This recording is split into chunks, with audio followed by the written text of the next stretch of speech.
Hello everyone. जैसे कि हम पढ़ रहे हैं अध्याय 4 का। और आज हमें पार्ट 5 में और आज हम पार्ट 5 में क्या देखने वाले हैं। Let's see. आज हम देखेंगे प्रश्नावली 4.2 के question number 3 and question number 4 को। और हम इसी के साथ हमारा ये चैप्टर कंप्लीट हो जाएगा, तो एट द एंड हम इस चैप्टर की समरी देखेंगे।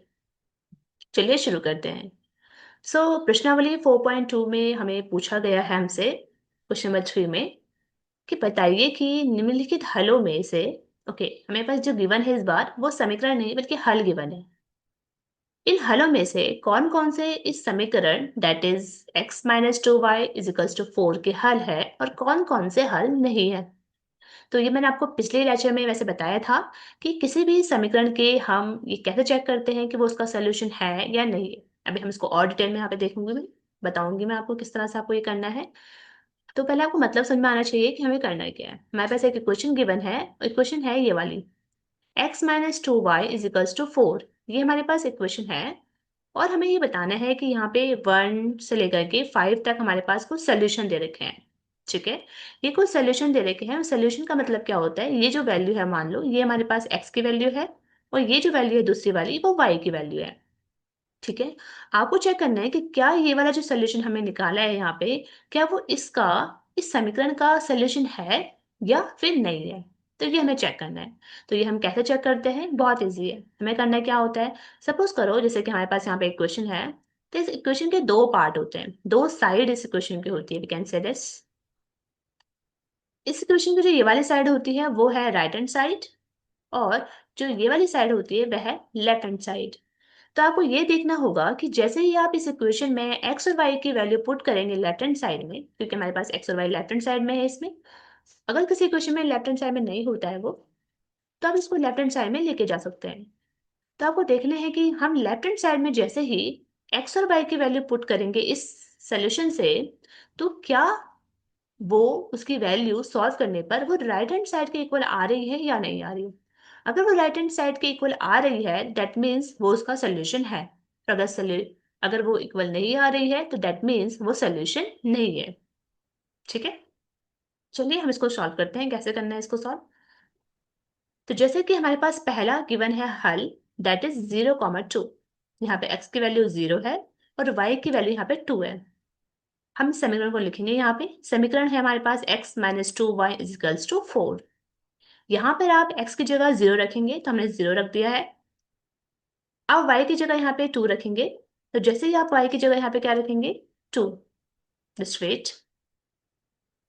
या मैं यहाँ पे आपको दिखा देती हूँ किस तरह से आपको रखना है। यहाँ पे हमारे पास जो इक्वेशन है लेफ्ट हैंड साइड की, लेफ्ट हैंड साइड को सिर्फ हमें यहाँ पे लिखना है that is x-2y equals to y। तो मैंने इसको यहाँ पे लिख दिया, x की जगह मैं यहाँ पे रखूंगी 2 माइनस, यहाँ पे मैं रखूंगी इसको 2, ब्रैकेट में मेरे पास y की वैल्यू कितनी है, 2 है। इस तरह से, ठीक है, इसको हम सॉल्व करेंगे आगे। सॉल्व करने पर ये मेरा 0 हो जाएगा, ये हो जाएगा माइनस एंड 2 टू जा 4। तो जो हमारा आंसर आ रहा है वो आ रहा है -4। क्या आप बता सकते हैं कि क्या ये है जो है वो लेफ्ट हैंड साइड में, राइट हैंड साइड में हमारे पास वैल्यू कितनी है, 4, राइट। हम समीकरण में दे सकते हैं 4 है। तो क्या आप बता सकते हैं कि क्या ये -4 इस 4 के इक्वल है। नहीं, नंबर तो सेम है लेकिन साइन डिफरेंट है। तो हम कहेंगे कि ये दोनों इक्वल नहीं है। जब ये दोनों इक्वल नहीं है तो इसका मतलब ये है इसका हल नहीं है।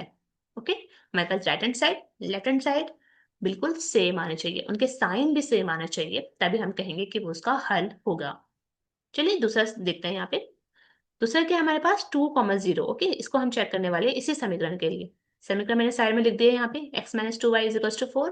इस समीकरण में अब हमें क्या करना है, 2,0 को चेक करना है। यहाँ पे x की वैल्यू है 2 और y की वैल्यू है 0। तो जैसे ही मैं x की जगह यहाँ पे रखूंगी, मैंने 2 रख दिया इस जगह पे, और y की वैल्यू कितनी है, 0, तो मैंने लिख दिया यहाँ पे 2,0। ओके, इसको सॉल्व करेंगे तो ये हो जाएगा 2 और ये टर्म मेरा बन जाएगा 0। तो मेरा आंसर आ जाएगा यहाँ पे 2। और हम जानते हैं कि राइट हैंड साइड में मेरी जो वैल्यू है वो है 4, तो मैंने यहाँ पे 4 लिख दिया मैंने। तो हमने क्या देखा, ये मेरे लेफ्ट हैंड साइड को सॉल्व करके आया और ये मेरा राइट हैंड साइड की वैल्यू थी 4। तो मैं देखूंगी कि दोनों यहाँ पे इक्वल नहीं है। ठीक है, तो इसलिए यहाँ पे 2 इज नॉट इक्वल्स टू 4, दोनों बराबर नहीं है, इसका मतलब यह भी इसका हल नहीं है। थर्ड, 4,0। 4,0 को रखेंगे हम इसमें। देखो एक्स की वैल्यू यहाँ पे 4 है तो मैंने रख दिया यहाँ पे 4, और वाई की वैल्यू यहाँ पे 0 है तो ये हो जाएगा 2,0। इसको सॉल्व करेंगे तो ये हो जाएगा, ये टर्म मेरा पूरा का पूरा 0 हो जाएगा और यहाँ से आ जाएगा 4, तो ये आंसर कितना हो जाएगा 4। ये मेरा जो 4 है, ये मेरा 4 जो है राइट हैंड साइड का 4 है इक्वेशन से, तो ये मैंने सॉल्व करके निकाला है 4, ये दोनों ही इक्वल है, 4 बराबर 4। इसका मतलब कि हमारे पास इसका इस समीकरण का सोल्यूशन जो है वो है 4,0। नेक्स्ट हमारे पास है अंडर रूट 4 अंडर रूट 2। तो ये हमें इसको चेक करना है यहाँ पे। कैसे करेंगे इसको चेक? एक्स की जगह आप रखेंगे यहाँ पे अंडर रूट 2, ठीक है, माइनस लिखेंगे, 2 लिखेंगे और y की जगह रख देंगे यहाँ पे 4 अंडर रूट 2। इसको सॉल्व करेंगे। सॉल्व करना कैसे करेंगे इसको सॉल्व? अंडर रूट 2 को हम अंडर रूट लिख दिया ऐसे, माइनस कर दिया। देखो इसके बाहर ये 2 है, उसके अंदर ब्रैकेट में यहाँ पे 4 है, तो दोनों की मल्टीप्लाई हो जाएगी, 4 × 2 8, तो मैं लिख दिया यहाँ पे 8 अंडर रूट 2, ठीक है। यहाँ पे देख सकते हो आप अंडर रूट 2 और अंडर रूट 2 दोनों सेम सेम नंबर है। अंडर रूट 2 के आगे यहाँ पे 1 है, यहाँ पे इस तरह से 1 लिखा है, और इसके आगे यहाँ पे 8 है, तो दोनों के नंबर को हम माइनस कर देंगे। तो यहाँ पे क्या हो जाएगा, 8 - 1 कितना हो जाएगा 7, तो ये आ जाएगा आंसर हमारे पास 7 अंडर रूट 2। ओके, तो 7 अंडर रूट 2 जो होता है वो 4 के इक्वल नहीं है, राइट हैंड साइड वाला जो 4 है उसके इक्वल नहीं आ रही है वैल्यू, इसका मतलब ये भी इसका हल नहीं है। समझ में आ गया? तो इस तरह से हमने यहाँ पे चेक करा है कि कौन कौन इसके हल है और कौन कौन इसके हल नहीं है। एक लास्ट हमारा बच्चा है, लेट इज 1,1। अगेन हम क्या करेंगे, एक्स की जगह हम 1 रखेंगे और वाई की जगह हम भी 1 रख देंगे, तो ये हो जाएगा हमारे पास 1 - 2 × 1 इजिकल टू, सॉल्व करेंगे इसको तो 1 - 2 हो जाएगा और आंसर आ जाएगा -2, जो कि अगेन 4 के इक्वल नहीं है, इसका मतलब ये भी इसका सोल्यूशन नहीं है। समझ में आ गया कैसे करा हमने इसको? तो हमने किस तरह से यहाँ पे चेक करा है कि जो हमारे पास गिवन हल थे, क्या वो समीकरण के वो हल है या नहीं है, वो हम कैसे चेक करते हैं। चलिए आगे बढ़ते हैं। अब हम क्या करने वाले हैं क्वेश्चन नंबर 4 में हमें से पूछा गया है कि हमें के का मान ज्ञात करना है। कहाँ पे है के हमें इस समीकरण में गिवन है। एक समीकरण हमारे पास दे रखी है और समीकरण है 2x + 3y = के। इस समीकरण में हमें क्या है, गिवन है कि x की वैल्यू आपकी 2 है और y की वैल्यू आपकी 1 है, ठीक है। तो यहाँ पे जो x की वैल्यू है वो 2 है और y की वैल्यू 1 है, उसके बाद आपको यहाँ पे k की वैल्यू निकालनी है, यानी कि आपको इसको सॉल्व करना है। कैसे सॉल्व करेंगे इसको? जस्ट आपको क्या करना है, 2 लिखना है यहाँ पे इस तरह से, और x की जगह आप लिखेंगे यहाँ पे 2, जो कि क्वेश्चन में गिवन है हमारे पास, प्लस लगाएंगे हम यहाँ पे 3 लिखेंगे, देन y की वैल्यू कितनी है 1, 1 लिखेंगे यहाँ पे इस तरह से, और हम क्वेश्चन को, जो क्वेश्चन है उसको हम एज इट इज यहाँ पे उतार देंगे। बस उसके बाद क्या करना है, आपको इसको सॉल्व करना है। इसको सॉल्व कीजिए, 2 2 होता है यहाँ पे 4, प्लस 3 1 जो यहाँ पे हो जाएगा हमारे पास 3, एंड इजिकल्स टू हो जाएगा यहाँ पे क्या k। ओके, देन 4 + 3 होता है यहाँ पे 7 इजिकल्स टू k। तो इस तरह से हमें निकाल रहे हैं यहाँ पे k की वैल्यू। जस्ट आपको यहाँ पे वैल्यू को पुट करना होता है, जो भी वैल्यू गिवन है x और y की, और यहाँ पे आप कोई भी अननोन टर्म जो है यहाँ पे निकाल सकते हैं इस तरह से। तो यहाँ पे हमारे पास जो है वैल्यू आ जाएगी यहाँ पे क्या, 7 7 k की वैल्यू यहाँ पे आ जाएगी हमारे पास 7। आई होप आपको समझ में आया होगा ये क्वेश्चन।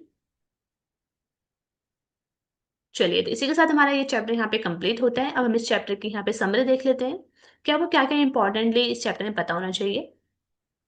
सबसे पहले इस चैप्टर में हमने जैसे कि देखा था कि ax + by + c = 0 जो होता है, वो एक के रूप को समीकरण, इसके रूप के समीकरण को, जहां पर हम a और b c क्या होता है, कुछ वास्तविक संख्याएं होती है, और a और b जो होते हैं वो दोनों शून्य नहीं है, इसको हम दो चर वाले रैखिक समीकरण कहते हैं। यानी हमने देखा था कि दो चर वाले जो रैखिक समीकरण होते हैं उसको हम इस वाले फॉर्म में लिख सकते हैं, जहाँ पे ए और बी और सी जो होती है वो कुछ रियल नंबर्स होते हैं, यानी 1 2 3 4 5 इस तरह के नंबर्स होते हैं, और एक्स वाई जो है यहाँ पे कुछ चर होते हैं, कुछ वेरिएबल्स होते हैं, ठीक है। उसके बाद हमने ये समझा था कि दो चर वाले जो रैखिक समीकरण होते हैं उनके अपरिमित रूप से अनेक हल होते हैं, यानी इन्फिनाइट नंबर्स ऑफ सॉल्यूशन उनके होते हैं, जबकि एक चर वाले रैखिक समीकरण के सिर्फ सिर्फ एक अद्वितीय हल होता है, मतलब उसका केवल एक हल होता है।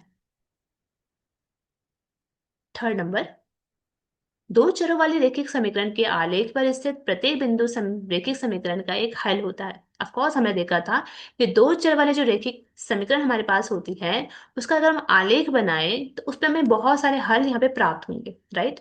साथ ही रैखिक समीकरण का जो प्रत्येक हल होगा वो रैखिक समीकरण के आलेख पर स्थित एक बिंदु होता है।